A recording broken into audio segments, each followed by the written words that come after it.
পরকালের টেনশন সব দূর হয়ে যাবে যদি কেউ বেশি বেশি দরুদ পাঠ করে।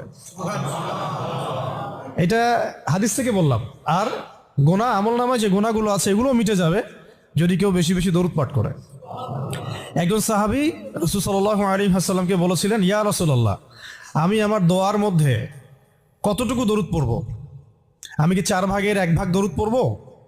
নবীজি বলেছেন সাল্লাল্লাহু আলাইহি ওয়াসাল্লাম, তুমি পড়তে পারো, চাইলে আরো বাড়াতে পারো, বাড়ালে তোমার জন্য উত্তম।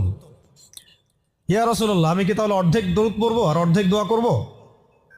নবীজি বলছেন, বাড়ালে উত্তম, চাইলে করতে পারো। ইয়া রাসূলুল্লাহ, আমি কি তাহলে সারা আমার পুরো দোয়াটাই শুধু দরুদই পড়বো আপনার উপরে?